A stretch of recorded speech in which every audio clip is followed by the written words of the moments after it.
To our beloved Vice Governor Christine Tinggarin, Mr. Presiding Officer, fellow members of the Sangguniang, good afternoon.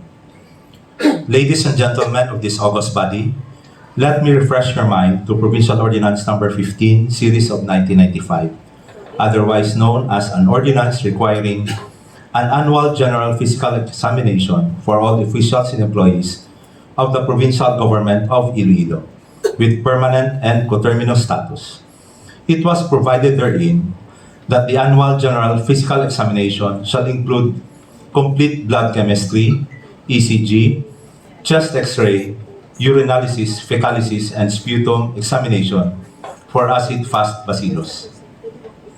The said annual general physical examination shall be done at the hospitals and clinics under the province of Iloilo, designated by the Provincial Health Officer, and that the Human Resource Management and Development Office shall schedule the annual general physical examination during the first quarter of every year.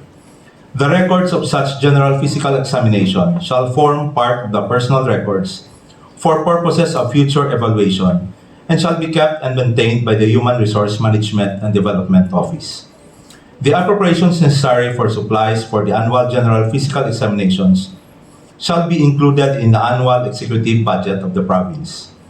Any violation of the provisions of the ordinance shall be a ground for disciplinary actions in accordance with civil service laws and regulations and other pertinent laws relative thereto.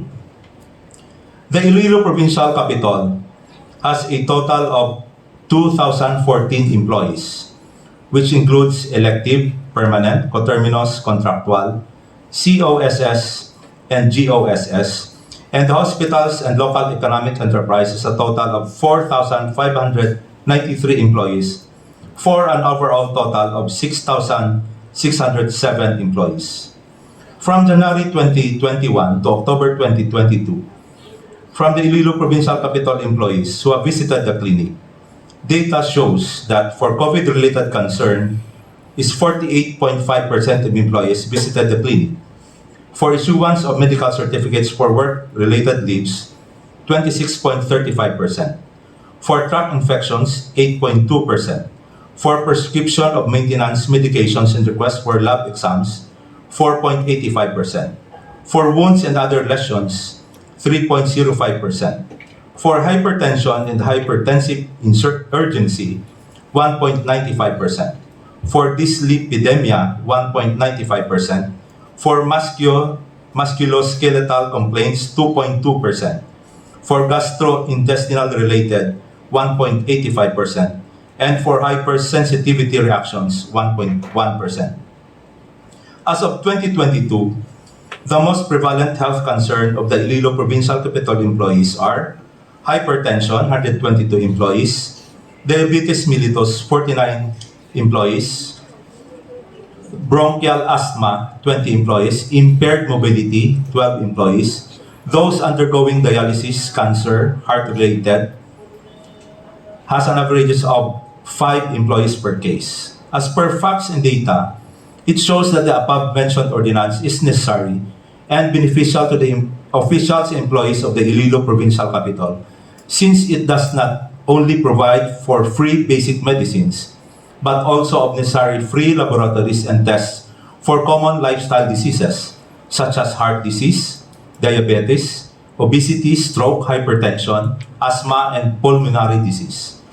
Although the data by the Hospital Management Office shows that employees' medical attention and request for laboratory examinations, and in fact went for the Medical and Dental Services Office, majority of them went there for COVID-related concern, including monitoring, contact tracing, scheduling of RT-PCR, and immunization, and for issuance of medical certificates. Only a few went there for treatment or consultation of common lifestyle diseases. The Human Resource Management and Development Office have failed to schedule the annual physical examinations for the officials and employees, which should have been made annually every first quarter of the year. The PHO is conducting a Zumba workout for Capitol employees as part of physical exercise with only one nurse as volunteer instructor. Granting that Iloilo Provincial Government employees are healthy and living a good life, isn't there a need to have a free medical checkup once a year?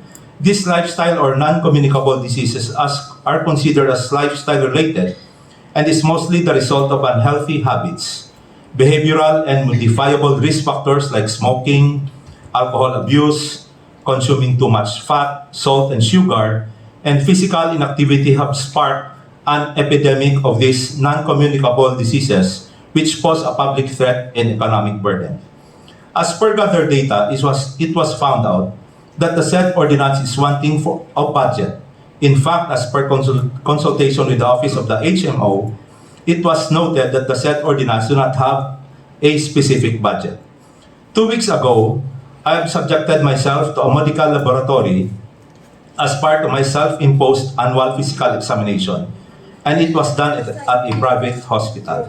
The total cost of the laboratory test is almost 4,000 pesos. That includes CBC, FBS, HbA1c, HPLC, lipid profile, SGPT, creatinine, and uric acid.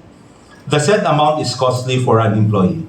Seldom will you find an employee will subject himself to a test and pay almost 4,000 pesos. He would rather buy food for his family than spend the money for a medical checkup. Although he knows the importance of such medical checkup, more so if it was done annually and for free. Let us help our Iloilo Provincial Government personnel. A healthy body makes a healthy capital, expecting more and better achievements for the Ilonggos. God bless.